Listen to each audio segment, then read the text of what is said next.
Assalamualaikum warahmatullahi wabarakatuh. Nama saya Muhammad Faris Pasya dan hari ini saya akan menjelaskan tentang mekanisme replikasi DNA.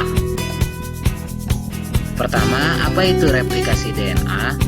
Jadi replikasi DNA adalah proses di mana sebuah molekul DNA asli menghasilkan dua salinan identik DNA. Ada tiga mekanisme replikasi DNA. Yang pertama secara konservatif, yaitu molekul dari DNA lama tetap lalu membentuk DNA baru dengan sendirinya. Yang kedua secara semi konservatif, yaitu molekul DNA induk terpisah lalu terbentuk menjadi cetakan untuk DNA baru. Yang ketiga secara dispersif, yaitu molekul DNA terputus lalu di bagian yang putus akan diisi dengan DNA baru. Proses replikasi DNA yang pertama inisiasi, yang kedua terbentuknya garpu replikasi dan juga terjadi pemanjangan untai DNA, yang ketiga pembentukan leading strand, yang keempat pembentukan lagging strand, dan juga yang terakhir adalah perekatan dengan menggunakan enzim ligase.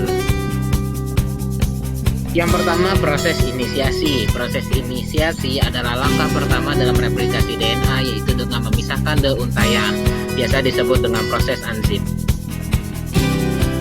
Terbentuknya garpu replikasi dan pemanjangan untai DNA. Garpu replikasi merupakan struktur yang terbentuk ketika DNA bereplikasi dengan enzim helikase.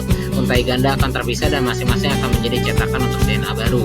Dan pemanjangan untai DNA polimerasa akan membentuk untai DNA baru dengan menggunakan nukleotida. Yang ketiga, pembentukan leading strand. Pada replikasi DNA terbentuk leading strand yang disintesis dari arah 5 aksen ke 3 aksen. Enzim polimerase membaca template leading strand dan hal itu menambah nukleotida untuk melengkapi untai terus-menerus dan searah dengan garpu replikasi.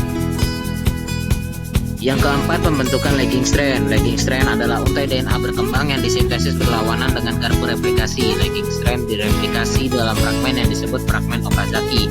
Dalam lagging strand, template DNA memulai sintesis RNA primer singkat, lalu di RNA primer dihapus dan diganti dengan fragmen DNA. Yang terakhir, perekatan dengan enzim ligase.